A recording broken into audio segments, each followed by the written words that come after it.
Turabasuhuje mu izina rya Yesu, Imana iduhane umugisha. Dukomeje kwigana icyigisho bifite umutwe w'amagambo ugira uti Zaburi. Uyu munsi tugeze ku cyigisho cya 5 gifite umutwe w'amagambo ugira uti Kuririmba indirimbo y'Uwiteka mu mahanga. Muri kumwe n'umuvandimwe mushumba mwiza Patrick hamwe na Zaburi Samusoni. Reka mbere yuko dutangira icyigisho cyacu, Zaburi Samusoni adushyira imbere y'Imana. Twongeye gushima Uwiteka Imana icyaneza, tugushimira uburizi bwawe udahwema kuba natwe ko bwije no bukeye habwa icyubahiro. Amen. Wabanye natwe mu cyumweru cyatambutse, mu bihe byose byatambutse, none ushimye kutugira aka kanya tukiri buzima habwa icyubahiro. Amen. Turakwinjiye kugira ngo ibyigisho waduhaye kugira ngo bibanze bihindure intekerezo zacu, bidufashe mu kugira ngo tubashe guhindura intekerezo ndetse no kugira byinshi twungukamo byatuma twegerana nawe, ndetse biduteguze kugaruka kwawe tuzishime kugusanganira. Kuri marige neza turakwinjiye kugira ngo ukomeze kuba natwe, ufashe buri muntu wese ugiye kumva iki cyigisho kugira ngo umwe gusobanukirwa birushijeho. Tugusabye mu izina rya Yesu Kristo. Amen. Amen. Turakomeje rero tugiye kwiga icyigisho cyacu. Tugiye gutangira n'ingingo yo kwisabato nimugoroba. Rero nkuko icyo kwibuka kibivuga kiragira kiti twaririmba dute indirimbo y'Uwiteka mu mahanga. Mu by'ukuri umwanditsi w'iyi Zaburi no muri rusange icyigisho cyose cya Zaburi yagiye agaragaza inyifato irimo gutakira Imana cyangwa se kwereka Imana ibimubabaje cyangwa se ibitamunejeje. Iyi ngingo yo kwisabato nimugoroba rero, hano umwanditsi atangira atubwira uburyo tudakeneye gusoma birambuye muri Zaburi yose kugira ngo tumenye neza ibihe umunyezaburi yari arimo yandika iyi Zaburi. Mu by'ukuri ni ibihe by'isi y'icyaha, isi irimo agahinda, kubabara, ingorane, ikibi, umubabaro, urupfu. Ari nabyo biganisha ku kuntu yanditse agaragaza gutaka asaba Imana ko yagira icyo ikora kugira ngo itabare ubwoko bwayo. Arimo yibaza impamvu ubwoko bw'Imana buhura n'akaga, buhura n'ingorane. Ari naho nagerageje gusoma umutwe w'icyigisho mbihuza n'ingingo, mbihuza n'isomo bashingiyeho, ari ryo somo twasomye ry'icyo kwibukwa. Isomo rivuga ngo twaririmba dute indirimbo y'Uwiteka mu mahanga. Ni amagambo arimo ikibazo, ariko hano yagerageje kuvuga ati ni gute wabaho imibereho yo kwizera uri mu mahanga. Mu by'ukuri kuvuga ngo twaririmba dute indirimbo y'Uwiteka mu mahanga, yagerageje kubisanisha no kwibaza ikibazo kigira kiti ni gute wabaho imibereho yo kwizera uri mu mahanga. Ahangaha nagerageje kwibuka Zaburi ya 137 aho harimo amagambo yanditswe agira ati twiciraga ku misozi y'I Babuloni tukareba twibutse iwacu, aho ari amagambo yerekeza ku Bisiraheli cyangwa se ubwoko bw'Imana igihe bwari mu bunyage.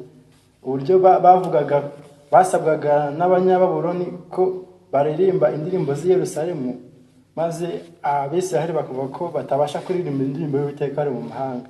Ibi nabyo byerekana uburyo natwe igihe turi mu makuba, igihe turi mu ngorane, abanyabyaha cyangwa se abatubaha Imana bakomeza kutwishimaho, rimwe na rimwe bigasa nk'aho aribo bamerewe neza mu bihe byabo, nyamara twebwe tukagubwa nabi cyangwa se tugahura n'ibibazo twebwe bubaha Imana. Reka rero twimbike mu cyigisho turebe ingingo zitandukanye turashobora gusobanukirwa. Reka umuvandimwe Samusoni akomerezeho n'ingingo yo kuwa mbere. Mu ngingo yo kuwa mbere itubwira ngo iminsi y'ikibi.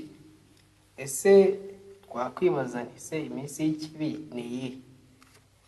Hano hari isomo riboneka muri Zaburi 54 umurongo wa 18 kugeza 22. Ariho batubwira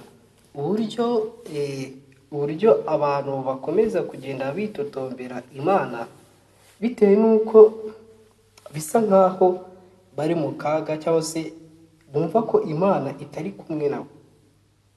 Hano bari kutubwira ko nta gushidikanya umunyezaburi yemera ko ibyaha by'abantu byahindanyije isano y'isezerano ubwoko bw'Imana bwagiranye nayo, kandi bikabuzanira ingaruka zose. Kurokora k'ubwo bwoko guterwa gusa n'ubuntu bw'Imana bwabatabaye hamwe n'ivugurura ry'isezerano bagiranye binyuze mu mpongano y'icyaha. Uwiteka ni Imana y'agakiza kacu, kandi gukiranuka kwayo niko kuyitera gukomeza isezerano ryikubiyemo amasezerano yatugiriye. Ni ukuvuga ngo nk'uko tugenda tuyibona, ubwoko bw'Imana bwari bufite isezerano. Imana yabahaye isezerano y'uko iri kumwe nabo. Imana ari inyembabazi, ndetse umunyabyaha niyo aguye mu gishuko, ntabwo Imana imutererana, ahubwo igerageza kumwigiza hafi ndetse no kumuba hafi mu gihe cy'akaga ndetse n'ingorane. Ibi ngibi bihura n'ibyo umunyezaburi bagiye bandika, n'ubwo bagendaga bagira kwitotomba, ariko hari igihe bageragaho ndetse bakagaragaza yuko nubwo bari mu kaga, ariko burya Imana batakwiye kuyibagirwa, ndetse bakagumya gusenga cyane kugira ngo batake, bumve ko cyangwa se barebe ko Imana hari icyo yabakorera. Kimwe n'iki gihe, ihame nk'iryo ryahozeho mbere niko rikimeze. Ibyaha byacu, guteshuka kwacu tugasubira inyuma, ibi byacu ntibitesha agaciro twe twenyine gusa, ahubwo ikirushaho kuba kibi cyane, bitesha agaciro izina ry'Imana twitwirirwa. Kuvuga ngo ahangaha uko tuvuga ngo iminsi y'ikibi, ahangaha isi irimo ibibazo byinshi, aho irangwa n'abanyarugomo ndetse n'abagenda bishima hejuru ubwoko bw'Imana, ndetse bigatuma ubwoko bw'Imana bugaragara nk'aho butitaweho. Ariko batubwira ko ahangaha ibyaha byacu dukora, kuba twitwa abana b'Imana, bitatwambura agaciro ubwacu, ahubwo byambura n'agaciro izina ry'Imana twitwirwa. Ngo kandi ibikorwa byacu bibi bishobora kugira ingaruka mbi mu bya mwuka ku buhamya bwacu ndetse n'ubutumwa bwacu.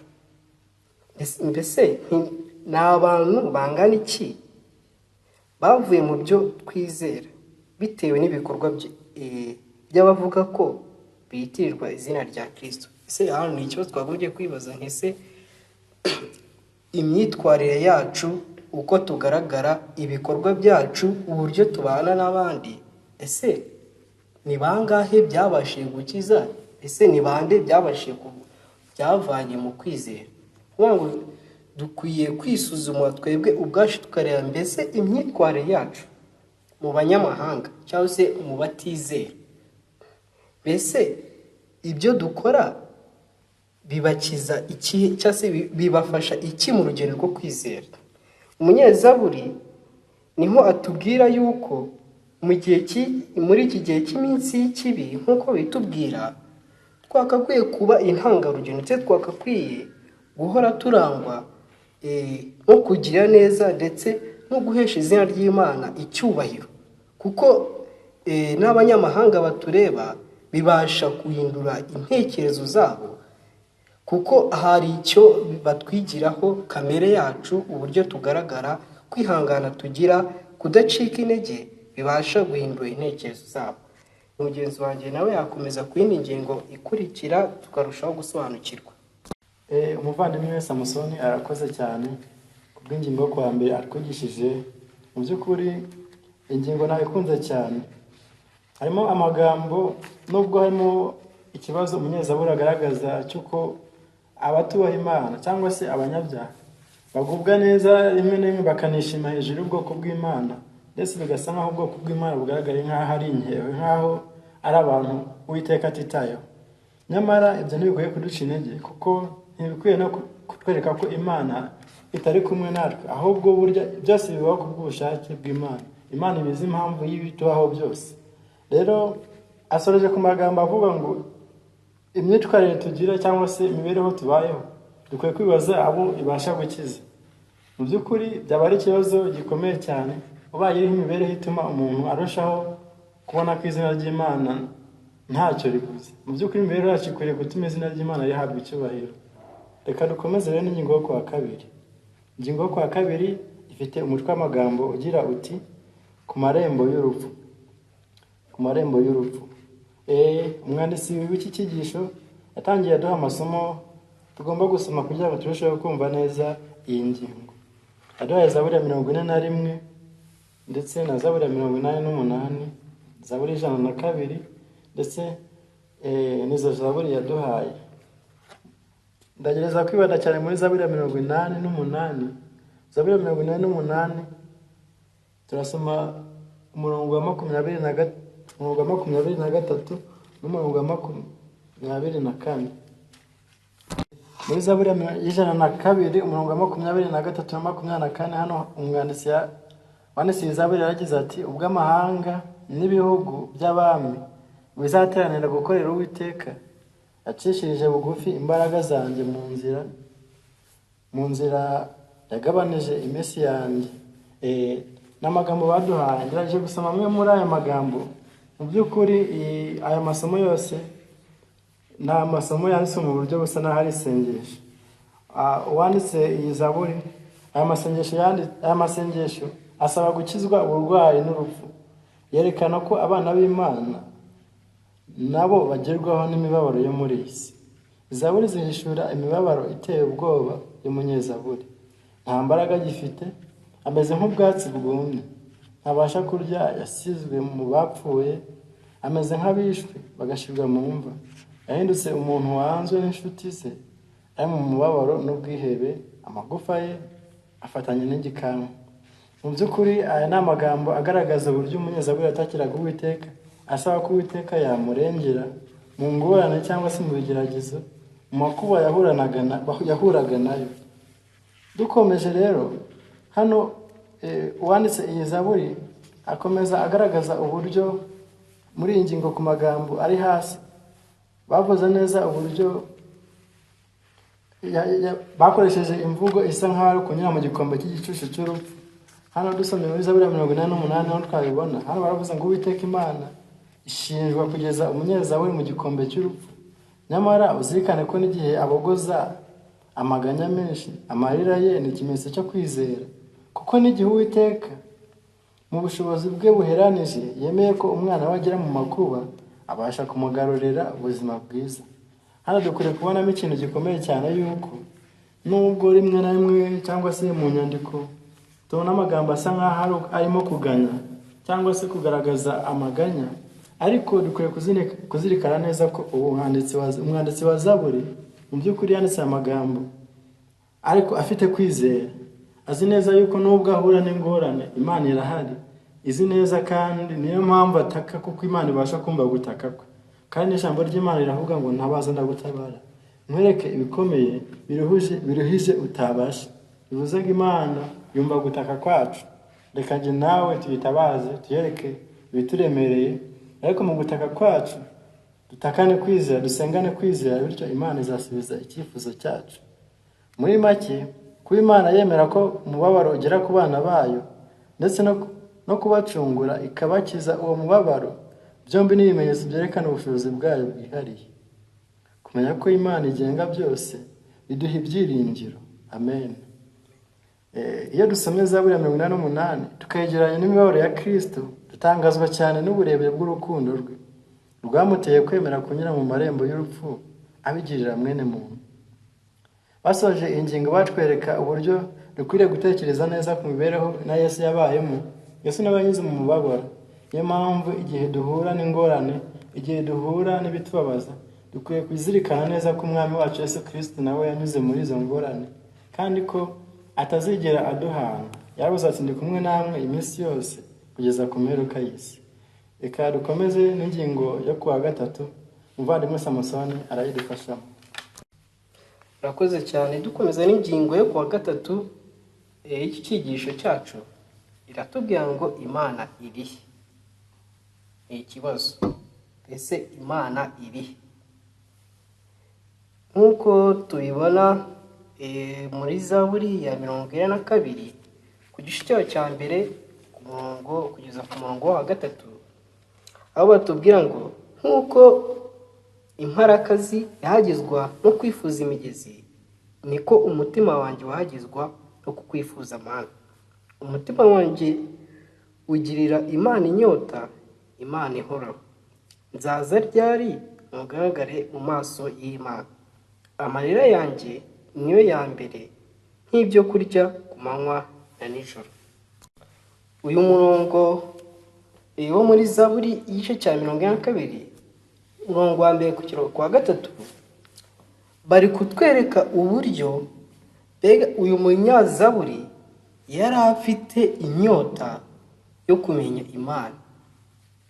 Yari afite inyota yo kumenya mbega kugira umushyikirano n'Imana.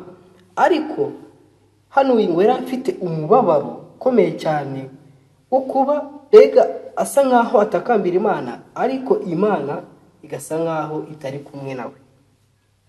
Ni ikibazo twakwibaza uramutse ufite nk'umuntu wafatira cyangwa se ari umuntu wiringiye, uri mu gihe cy'amakuba, mu gihe kigoranye, bikarangira wisanze uri wenyine. Ni ikibazo gikomeye cyane. Ariko nkangaha bari kutubwira, umunyazaburi ari kutubwira ngo kuva ikidaturwa cyangwa se kuvuga ikidaturwa bishimangira kumva utandukanyijwe n'Imana. Inyoni yigunze hejuru y'inzu iba itari mu cyari cyayo, ahantu hayo iruhukira. Umunyezaburi atakira Imana ari muhengeri, ameze nk'uwarengewe n'amazi aremereye kandi ari kurigita mu byondo birebire. Aya mashusho yerekana ibihe bimeze nabi, aho umuntu adashobora kubona aho ahungira, usibye gusa tabarwa nijoro. Nk'uko bagenda bitubwira kuvuga ngo mbega uyu munyezaburi agenda agaragaza uburyo tugaragaza kwitotomba mu maso y'Imana, dusa nkaho twumva ko yadutaye. Ariko umunyezaburi aduha ihumure ko nubwo twaba tumeze nk'inyoni itari mu cyari cyayo, aho ibiri yonyine yigunze, ariko igisubizo aho kiri mu guhungira ku Uwiteka, tugatakambira ijuru, nibwo tuzatabarwa. Iyi zaburi ikomeza itubwira uburyo kudaceceka mu bihe bisa nkaho Imana icecetse bigaragara nkaho ari isengesho ribasha kugera ku Mana nzima kandi igira ubuntu. Batubwira yuko muri cya gihe twumva ko Imana idahari, Imana iba ihari. Kuvuga ngo Imana niyo ifite imigambi yayo, niyo ifite ubugingo bwacu. Kuvuga ngo mu gihe cy'amakuba, nk'uko bigenda bigaragara cyangwa se nk'uko twagiye tubibona, abanyamahanga cyangwa se abanyabyaha bigaragara nkaho ari bo bafite kwigenga guhagije cyangwa se bafite ubutunzi buhagije, ariko abakiranutsi bikagaragara nkaho nta kintu babasha kugeraho. Ariko umunyezaburi aduha ihumure yuko tutagomba guceceka, ahubwo tugomba gukomeza tukabana n'Imana, Imana igasohoza umugambi wayo idufiteho. Hano hari amagambo baduhaye mu gika cya nyuma gisoza, batubwira ngo ibihe byo guceceka kw'Imana bitera abanditsi ba Zaburi kwisuzuma ubwabo no gushaka Imana, kandi bakabikorana amasengesho yo kwatura no kwicisha bugufi. Azi ko Imana itazakomeza guceceka ibihe byose. Zaburi zitwereka ko tugomba gukomeza kuvugana n'Imana nubwo twagira mu biruhije bimeze bite. Amen. Kuvuga ngo Zaburi cyangwa se abanyezaburi bafite ibyiringiro ndetse no kwizera gukomeye cyane. Ni ukwizera utapfa kubona cyangwa se bigoye kugira ngo ubone mu bantu benshi bitandukanye, ariko tugomba kugira ihumure yuko tugomba kwicisha bugufi ndetse tukemera kugira umushyikirano n'Imana muri bino bihe bigoye, bisa nkaho Imana itari kumwe natwe, ariko Imana iba iri kumwe natwe kandi yiteguye kudusubiza ibibazo byose mu gihe tubashije kuyitakambira. Kandi nk'uko tugenda tubibona tubwira ngo hahirwa abapfa bapfira umwami, ni ukuvuga ngo nubwo tutabona ubutunzi nka ba bandi twabonye, ariko twizeye yuko Imana twakoreye atari iy'ubusa, ahubwo Imana twakoreye ibihembo ndetse n'ingororano biri mu ijuru kwa Data. Mucyo rero dukomeze gutakambira Imana dusenga ubudacogora, kuko aribwo tuzagira cyangwa se kuko aribwo tuzahabwa ubwami bw'ijuru. Reka dukomeze n'ingingo yo kuwa kane itubwira ngo mbese isezerano ryayo ryakutse by'iteka ryose. Ni ikibazo. Mureke mugenzi wanjye Patrick adufashe n'ingingo yo kuwa kane. Umuvandimwe arakoze cyane kuma umwanya. Mu by'ukuri ntarajya ku ngingo yo kuwa kane, hari icyo nshaka kuvuga gato ku ngingo yo kuwa gatatu yari amaze kutwigisha ivuga ngo Imana irihe. Ni ikibazo umunyezamu arimo yibaza, arimo asa naho atabona Imana mu gihe ari mu ngorane. Ariko korali imwe yitwa Ambassador of Christ niyo yaririmbye indirimbo ivuga ngo iba irihe, ndetse bavuzemo amagambo agira ati ngo iba irihe ahantu yari iri, biri ahantu runaka iri wa munsi igihe umwana wayo yatotezwaga, burya ngo ntabwo iba yihishe. Bivuze ngo rero igihe tubona ko turi mu bihe bisa nk'aho Imana itari kumwe natwe, dukwiriye kwiringira ko no muri ibyo bihe iba ihari, kuko twabonye neza ko twamaze kubona neza ko ibigeragezo ari nk'uruganda cyangwa se itanura Imana isheshamo ubwoko bwayo kugira ngo burusheho gutungana, burusheho kwera. Reka dukomeze n'ingingo yo kwa kane ivuga ngo mbese isezerano ryayo ryakutse by'iteka ryose. Baduhaye Zaburi ya 77, niho iki cyigisho cyangwa se iyi ngingo yo kwa kane ishingiye. Zaburi ya 77 ni Zaburi ya Asafu. Turagerageza gusoma imirongo mike. Hano batangira batubwira ngo ndatakira Imana n'ijwi ryanjye, ndatakira Imana n'ijwi ryanjye, nayo irantegera ugutwi. Ku munsi w'umubabaro wanjye nashatse umwami Imana, nijoro nayitegeye amaboko sinacogora. Umutima wanjye wanga kumarwa umubabaro, nibuka Imana ngahagarika umutima, ndaganya umutima wanjye ukagwisara. Mu by'ukuri aya magambo dusomye ni amagambo agaragaza gutaka umunyazaburi arimo atakira Imana, ariko yavuzemo amagambo atangaje cyane uburyo yatakiye Uwiteka, ariko nyamara gutaka kwe atakira Uwiteka ntikubasha kugira icyo kugeraho, cyangwa se bigasa naho umubabaro yari afite utabashije gushira. Hano baranditse ngo nyamara kwibuka Imana kwe gusa nko kumwongereye umubabaro mwinshi.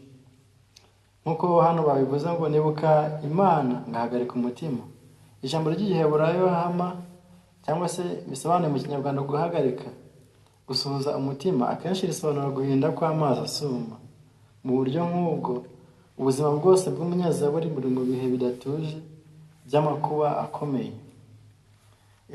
Hano ku mirongo yo hasi n'ubundi muri Zaburi ya 77 naho hari amagambo umunyazaburi yakomeje avuga, nko ku murongo wa 7 kugeza ku murongo wa 9. Hano ariho hari amagambo agira ati nibuka indirimbo yanjye ya nijoro, nkibwira mu mutima, umwuka wanjye wibazanya umwete uti umwami azaduta iteka ryose, ntazongera kutwishimira ukundi. Imbabazi ze zagiye rwose iteka ryose, isezerano rye ryapfuye ibihe byose. Mu by'ukuri ni amagambo akomeye cyane, rimwe na rimwe dushobora kuyabonaho amagambo arimo kwiheba cyangwa se ubwihebe cyangwa ubwigunge, arimo yibaza se mu by'ukuri isezerano ry'Imana ryaba ryarakutse. Kuba ikintu cyarakutse bivuze ngo ni ukuba ikintu, iyo tuvuze ikintu kidakuka n'ikintu kidashobora guhinduka. Gukuka ko ikintu bivuze ngo ni ukuba uko wari witeze ibintu ugasanga siko bigenze. Bivuze ngo mu by'ukuri arimo ribaza se mu by'ukuri isezerano ry'Imana ryaba ryarahindutse, ko Imana yari yarasezeranye kuzabana natwe byaba byarahindutse. Ni amagambo ashobora kugaragaza nk'aho harimo kwiheba cyangwa se kutiringira Imana. Ariko dukomeje hasi baravuga ngo itandukaniro rikomeye riri hagati y'ibikorwa by'agakiza k'Imana mu gihe cyashize n'igisa nko kutaboneka kw'Imana mu gihe nk'iki itera umunyazaburi kwiyumvamo ko Imana yamuretse. Imana iramutse yarahindutse nta byiringiro umunyazaburi yaba afite, kandi uwo ni umwanzuro adashaka gufata. Mu by'ukuri ni amagambo agaragaza gutaka. Mu by'ukuri nk'uko tubibona n'ubundi iyi jambo ry'Imana yagerageje kwandika mu buryo bwacu, mu buryo tubasha kuryumva ku rwego rwacu, kubera ko rimwe na rimwe habwo dusoma amagambo bigasa nk'aho ari amagambo agaragaza nk'aho arimo kutiringira Imana, ariko ibi byose bigaragaza ko nubwo yarimo avuga ari amagambo ntabwo byari bishatse kuvuga ko Imana yahindutse, ahubwo Imana yacu ntihinduka. Ni uko rimwe na rimwe ubwo iyo tugeze mu ngorane dusa nk'aho turemerewe n'ibigeragezo duhura nabyo, rimwe na rimwe tukibwira ko Imana idahari, ariko Imana iba iri kumwe natwe nk'uko twabibonye. Ku magambo agana ku musozo w'iyi ngingo, kuri paragarafu ya nyuma baravuze ngo icyizere umunyazaburi akura ku Uwiteka si ibisobanuro byerekeranye n'ubuzima anyuramo, ahubwo ni icyemezo cyo gukiranuka kw'Imana n'ubudahemuka bwayo bimukomeza, nk'uko byabaye kuri Yobu. Twese tuzi ingorane Yobu yahuye nazo, nyamara twabonye ko muri byose Yobu yashimye Uwiteka. Bivuze ngo natwe igihe twaba turi mu ngorane, igihe twaba turi mu bihe bitameze neza, ntabwo dukwiriye gucika intege, ntabwo dukwiriye kurambirwa, ntabwo dukwiriye kumva ko Uwiteka yaturetse, ahubwo dukwiriye kurushaho kwiringira Uwiteka, kuko Uwiteka aba ari kumwe natwe. Bari baduhaye urugero rwa Yobu rero, twese tuzi ingorane yahuye nazo, ariko Yobu yakomeje kunamba ku Mana. Umunyezaburi akomezwa no gutegereza Uwiteka amwiringiye, azirikana ko ari we Mana yakoreye ibitangaza Isiraheli mu bihe byahise. Umunyezaburi kandi avuga ko ibirenge by'Uwiteka bitamenyekanye, ari byo bimwemeza uburinzi bw'Imana no mu bihe kugaragara kwayo kutabonekera amaso y'abantu.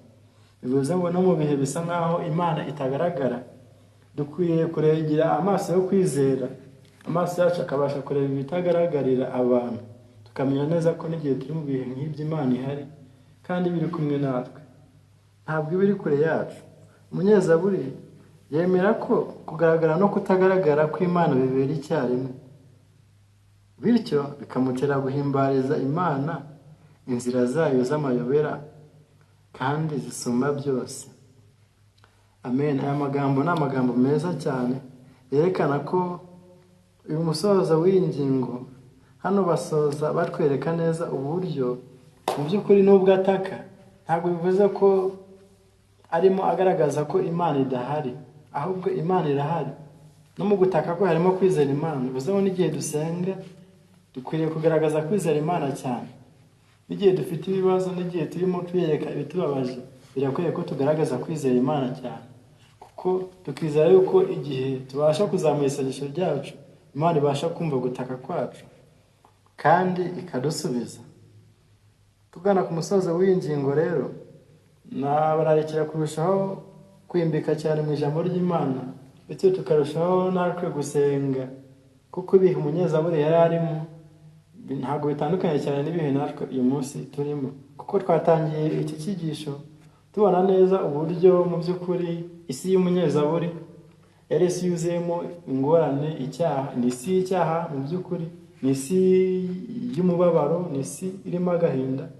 Bivuze ngo rero ntabwo isi y'umunyezaburi itandukanye cyane n'isi y'umunsi wa none turimo. Bivuze ngo aya magambo yanditse muri Zaburi natwe ashobora kuba yacu, dushobora kuyagira ayacu. Ni ingenzi ko dusenga cyane twishingikirije ku isezerano ry'Uwiteka. Mu by'ukuri isezerano ry'Uwiteka ntabwo ryakutse, nubwo ingingo yavuga ngo mbese isezerano ryayo ryakutse by'iteka ryose. Oya, igisubizo ni oya. Isezerano ry'Imana ntabwo rikuka, ntabwo icyo Imana yavuze yivuguruza. Isezerano ryayo rirasohora. Ijambo ry'Imana riravuga ngo naho byatinda ubitegereze, kuza ko bizaza ntibizahera. Reka umuvandimwe akomeze atubwira n'ingingo yo kwa gatanu ifite umutwe w'amagambo ugira uti kugira ngo umukiranutsi atagwa mu gishuko.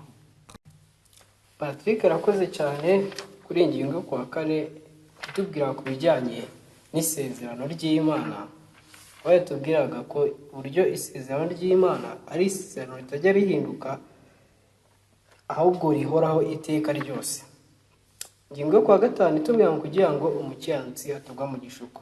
Nk'uko uyu mutwe w'iyi ngingo utubwira, bari kutwereka umukiranutsi ndetse n'ibishuko. Ibi bintu bifitanye isano cyane.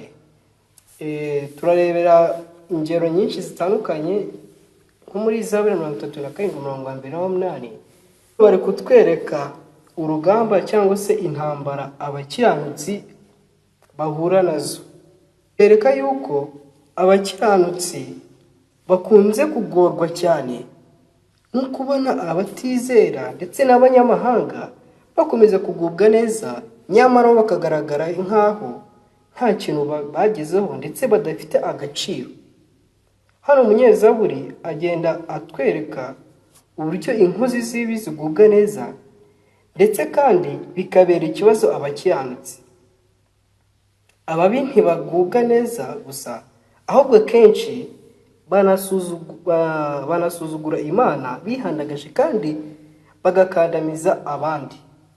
Ikibazo dufite mwahangaha ni uko inkoni y'abanyabyaha cyangwa se y'ubutware bw'abanyabyaha ariyo ikomeza gutegeka isi cyane, ariko umuntu atabireka akifatira inzira y'ikibi nk'uko abandi babikora. Ni ikibazo ngaha batubajije, mbese kubera iki tutabasha guhitamo inzira cyangwa se kureka Imana kugira ngo tubashe kugira bya binezeza, kugira ubutunzi ndetse no kugira icyubahiro muri iyi si nk'abandi? Ni ukubera iki? Umunyezaburi agenda atubwira ahangaha nk'uko bagiye batubwira muri Zaburi 37:2 ndetse n'8, aho bagenda batubwira yuko ntitukagire irari cyangwa se ntitukagire ishyari abakiranirwa, kuko ibyo ngibyo ari byo bidutera gukora icyaha. Twibuke yuko Satani cyangwa se Rusufero akiri mu ijuru yagize kwifuza ko yamera nk'Imana isumba byose, ari byo byazanye icyaha. Kuvuga ngo icyaha cyaturutse kuri Satani. Ibi ngibi ari nabyo byakomeje no muri iyi si, aho usanga akenshi icyaha gikomeje guhabwa intebe kuruta uko Kristo yahabwa intebe. Kuvuga ngo umunyezaburi nk'uko ahangaha muri Zaburi ya 73 ku gice cya 73 kugera ku 27, bagenda hano batubwira yuko ngo umunyezaburi yakomeje kwitegereza ikibi kiboneka muri iyi si.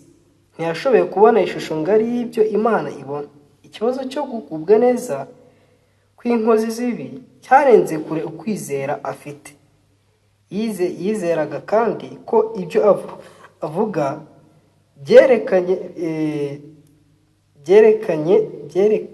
byerekeranye n'uko kwizera kudafite umumaro byari bishingiye ku bigaragara. Ni ukuvuga ngo ahangaha nk'uko bagenda batubwira cyangwa se inkozi z'ibibi muri iyi si bagenda bafata umwanya munini, cyangwa se icyaha kigenda gihabwa intebe cyane kuruta uko kwizera kugenda guhabwa intebe. Byarenze intekerezo za muntu. Ariko hano umunyezaburi akatubwira ko kuri iyi paragraph ibanziriza ya nyuma baratubwira ngo ibintu bikwena abatazi imirongo ya mbere y'iyi Zaburi ariyo igize incamake y'iyi Zaburi yose, ni ukuri Imana igira neza Abisirayeli bafite imitima iboneye. Ahangaha bari kutwereka uburyo Imana ibasha kugirira neza abafite kwizera cyangwa se ubwoko bw'Imana. Ni ukuvuga ngo nubwo twaba turi mu bihe bigoranye, mu bihe by'akaga, turi mu bukene, turi mu bibazo bitandukanye, ariko Imana Imana ifite uburyo ibana natwe. Imana ifite uburyo ifite uburyo igenda ibana natwe mu bihe bya buri munsi. Ntabwo Imana idusiga, Imana ibasha kubana natwe, kandi ku kwizera dufite ndetse no kugumya kwinambaho ndetse no kutararikira iby'abatizera cyangwa se iby'abakiranirwa, Imana ibasha kuducira inzira kandi tukabasha gutsinda, tukagaragaza kwizera kwayo mu banyamahanga. Tubwiye ku gice gisoza bari kutubwira yuko barimo kutubwira ngo umunyezaburi yajyanywe mu buturo bwera ahera h'Imana, aho Imana ariyo mutegeka wa byose iganje, maze ahibukirizwa ko hari agace kamwe gusa ari kubona uyu munsi nk'ishusho ngari, kandi ko akwiriye kwita no ku iherezo, ubwo inkozi z'ibi zizagezwa imbere y'urubanza rw'Imana. Kuba umunyezaburi yarasobanukiwe n'uko kuri mu buturo bwera, maze akavuga iby'ubupfapfa bwe yari afite, byerekana ko tubasha gusobanukirwa n'ibyo tubona igihe tuyobowe n'imyumvire y'iby'umwuka gusa, aho ikubarwa n'imitekerereze ya muntu. Bandimwe Samusoni, urakoze cyane ku magambo meza umaze kutwigisha. Mu by'ukuri gerageje nanjye kukunganiraho gato, hari icyo navuga kuri ingingo yo kwa gatanu. Mu by'ukuri umunyezaburi hano asoje atubwira amagambo dukwiriye gutekerezaho cyane.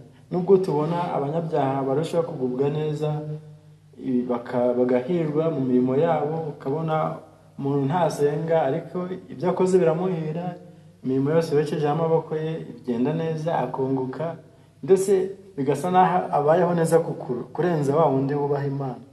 Ariko ibyo ntabwo bikwiriye kuduca intege cyangwa se ngo bitume turushaho kubona ko Imana idutererana, ahubwo dukwiye no gutekereza ubundi ese iherezo ryacu rizaba irihe, kuko ku iherezo abanyabyaha bazahabwa ibihembo byabo kimwe n'uko abakiranutsi bazahabwa ibihembo byabo. Bivuze ngo ku iherezo rya byose buri muntu wese azahabwa igihembo gikwiriye ibyo yakoze. Aya magambo yatumye nongera gutekereza neza ku gitekerezo Yesu yatanze. Ni umugani Yesu yaciye tubona muri Luka 16 uvuga ku mugani w'umutunzi na Lazaro, aho umutunzi yari amerewe neza akiri kuri iyi si, abayeho neza cyane, aguwe neza rwose, ariko wa Lazaro akaba yarabayeho nabi. Noneho nyuma baza gusinzira bose, bigasa naho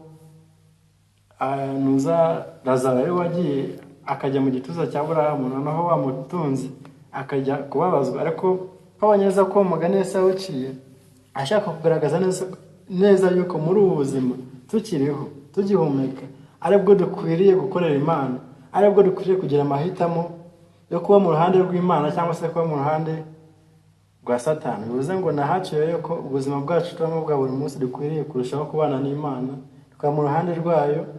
Nubwo twabona ababi cyangwa se abatubaha Imana bagubwa neza cyangwa se bahirwa mu byo bakora, ibyo ntibikwiye kuduca intege, kuko Imana ifite icyo yatugambiriye, icyo yageneye kuduha ku iherezo, ari cyo bugingo buhoraho. Nubwo bitagenda neza uyu munsi, ariko dukwiriye kuzirikana neza ko dufite isezerano ridakuka ry'ubugingo buhoraho, aho Yesu Kristo yiteguye kuzaduha ubugingo, impano iruta izindi zose. Reka rero njye nawe dufatanye kurushaho kwitegura kugira ngo ubwo Kristo Yesu azaba agarutse azaduha ikamba ritangirika, turushaho gutekereza ku iherezo, kuko iherezo niryo rifite agaciro cyane kurenza ubuzima turimo uyu munsi, kuko ubuzima turimo uyu munsi nibwo bugena iherezo, kandi iherezo aba ari umusozo w'ibintu. Reka umusozo wacu rero uzabe mwiza. Twakomeza rero n'ingingo yo kwa gatanu yo kuri Sabato, twakomeza n'ingingo y'ibindi byo kwigwa no kuzirikanwa, ariyo ngingo yo kwa gatandatu. Turakomeje rero ingingo yo kwa gatandatu, ibindi byo kwigwa no kuzirikana. Kuko tumaze kunyura mu ngingo zose, ingingo eshanu, akongeraho n'iyi ngiyi ya gatandatu tugiye gusubiramo. Mu by'ukuri hano iyi ngingo ahanini aba ari ibindi bintu dukwiriye gutekerezaho, cyangwa se ibindi byadufasha kurushaho kumva neza iki cyigisho. hano baduhaye gusoma muri Zaburi ya 57 ndetse n'igice kivuga kwishimira mu mwami kiboneka mu gitabo cyanditswe na Ellen G. White cyitwa kugana Yesu. Bivuze ngo ni Zaburi ya 56 ndetse n'igice kivuga kwishimira mu mwami kiboneka mu gitabo cyitwa kugana Yesu cyanditswe na Ellen White. Hano kimwe n'abanditsi ba Zaburi, abantu b'Imana babayeho mu bihe byose akenshi bajya bibaza uburyo baririmba indirimbo y'Uwiteka mu mahanga. Icyizere dufitiye Uhoraho ushobora byose kandi agategeka byose kirageragezwa, ndetse n'ibihe bimwe kikageragezwa bikomeye, tukagera n'aho twibaza niba Imana igenzura ibintu byose cyangwa niba by'ukuri ifite ubushobozi kandi ari nziza nk'uko ibyanditswe bibivuga. Hano mu by'ukuri nk'uko umutwe w'Icyigisho ubivuga, uravuga ngo kuririmba indirimbo y'Uwiteka mu mahanga. Twabonye isomo rivuga ngo twabasha dute kuririmba indirimbo y'Uwiteka mu mahanga, ariho twanabihuje n'amagambo avuga ngo ni gute nabasha cyangwa se wabasha cyangwa twabasha kugira imibereho yo kwizera turi mu mahanga. Ni gute ubuzima tubayeho uyu munsi wa none bigaragara nk'aho abatubaha Imana aribo barushaho kugubwa neza, aribo bameze neza kuruta uko abubaha Imana barushaho guhura n'ingorane ndetse bagahura n'ibihe bibagoye. Nyamara kwizera Bibiliya itubwira akenshi kugendana n'ibihe bihindagurika kandi bitizewe nk'uko binyuzamo, bikaduha n'icyizere cyo gushikama. Icyizere no gushikama. Rimwe na rimwe ibihe bihindagurika kandi bitizewe, cyane cyane nk'ibihe byigaragazamo ikibi, bisa nk'aho Imana idahari, biragora kubyihanganira. Nanone kandi ibihe bihindagurika ntibigomba kubarwa ku Mana y'urukundo n'imico ikiranuka kandi yo kwizerwa. Abanditsi ba Zaburi babasha kutamenya iby'ahazaza, ariko akenshi bashingikiriza ku rukundo rw'Imana rudahinduka kandi rukiranuka. Bivuze ngo ntabwo dukwiriye kwibwira ko Imana idahari igihe turi mu bihe nk'ibyo. Rimwe na rimwe iyo tugeze mu bihe nk'ibyo duhita tubona ko Imana ariyo nyirabayazana w'ingorane turimo, ariko ni Satani ubitera.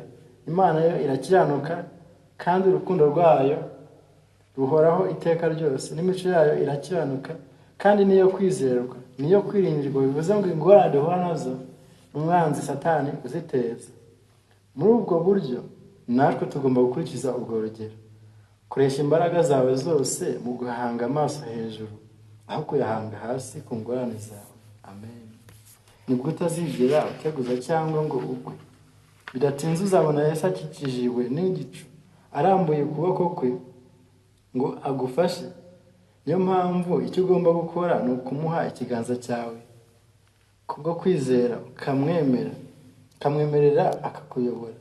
Uko uzarushaho guhinduka umwizerwa, niko uzarushaho kugira ibyiringiro kubwo kwizera Yesu. Aya ni amagambo yakuwe mu gitabo cy'ibihamya by'itorero umuzingo wa 5. Mu by'ukuri tugana ku musozo w'iyi ngingo y'ibindi byo kwiga no kuzirikana, icyo nabararikira ngerageza no kuvuga mu nshamake icyigisho cyose nuko nkuko twamaze kubibona, icyigisho kiravuga ngo kuririmba indirimbo y'Uwiteka mu mahanga. Icyo kwibuka kikavuga ngo twabasha dute kuririmba indirimbo y'Uwiteka mu mahanga.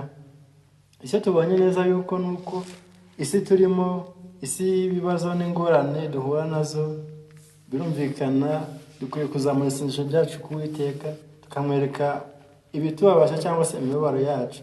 Muri byose twabonye ko dukwiriye kwizera Imana, dukwiye kurushaho kuyiringira. Amasengesho yacu akarangwamo kubaha ndetse no kwicisha bugufi ndetse no kwizera Uwiteka, kandi tugasenga twiringiye ko azumva gutaka kwacu. Reka turushaho kuzirikana igifite agaciro cyane kuko ari ubugingo buhoraho. Nubwo abatuzengurutse batubaha Imana barushaho kugubwa neza, dukwiye kuzirikana ko iherezo rya byose buri muntu wese azahabwa igihembo gikwiriye ibyo yakoze. Imana idufashe kandi duhe guhagarara mu mwanya mwiza. Ibyo nabasabira nanjye nisabira mu izina rya Yesu. Reka mu mwanya umuvandimwe Samusoni nawe ashyireho umusozo kuri iki cyigisho, bityo Uwiteka akomeze kuduhira. Murakoze cyane Patrick. Kuri iki cyigisho icyo nakongeraho nk'uko kitubwira ngo kuririmbira indirimbo y'Uwiteka mu mahanga. twagiye tubona kenshi cyane aho umunyezaburi yagenda akatubwira cyangwa se aduha ingiro ku bijyanye no mu gihe cy'umubabaro, mu gihe cy'urupfu, mu gihe cy'iminsi mibi cyangwa se iminsi y'ikibi, agenda atwereka uburyo dukwiye kwitwara mu banyamahanga cyangwa se mu batizera. Ni ukuvuga ngo nk'uko Patrick amaze kubivuga, icya mbere dukwiye kugira ni ukwizera, ndetse ntabwo dukwiye kumva ko Imana itari kumwe natwe, ahubwo Imana ibana natwe na cya gihe dusinziriye. Imana iba iri kumwe natwe kuko nibasha kudukangura cyangwa nibasha kudukangura tukaba turi bazima. Kuvuga ngo Imana niyo mugenga wa byose. Imana mbere ya byose, nk'uko dukunze kubibona ko Imana dukwiye kuyigira nyambere. Mureke rero turushaho kugira isano hagati yacu n'Imana, ndetse twibuka n'amasezerano yaduhaye yuko itadusize twenyine, ahubwo idusigiye Mwuka Wera kugira ngo abe ari utuyobora muri uru rugendo rwo muri iyi si, kugira ngo ubwo azagaruka tuzishimire kumusanganira. Ndagira ngo iki cyigisho nanga tugisoreje kugira ngo dusoze, umuvandimwe Patrick yadusoreza n'isengesho. Reka dushime Imana. Mana Data twese, Mana idukunda cyane, tugushimiye cyane uburyo ubanye natwe muri uyu mwanya mwiza w'ingenzi wo kwiga amagambo yawe. Tumaze kwiga icyigisho gifite umutwe w'amagambo ugira uti kuririmba indirimbo y'Uwiteka mu mahanga. Twabonye neza uburyo Uwiteka, nubwo tugera mu ngorane, nubwo tugera mu bihe bitatworoheye, tugahura n'amakuba, twasanze neza ko dukwiriye kurushaho kukwishingikirizaho no kwiringira amasezerano yawe. Birakwiriye ko Uwiteka turushaho kukunambaho nk'uko Yobu yakunambyeho, nk'uko na Yesu Kristo umwana wawe yemeye kunyura mu mubabaro uruta iyindi yose mwene muntu yanyuzemo, kugira ngo atubonere incungu. Mu by'ukuri Yesu Kristo reka atubere icyitegererezo kandi abane natwe mu buzima bwacu bwa buri munsi. Ibyo dukora abihire. Reka Uwiteka udufashe turusheho gukoresha izi zaburi. Twabonye neza yuko burya abanditsi ba zaburi ibihe baba barimo nibyo natwe umunsi wa none turimo. Isi baba barimo ntabwo itandukanye n'iyo turimo. Isi yuzuyemo ingorane, ni isi y'icyaha mu by'ukuri.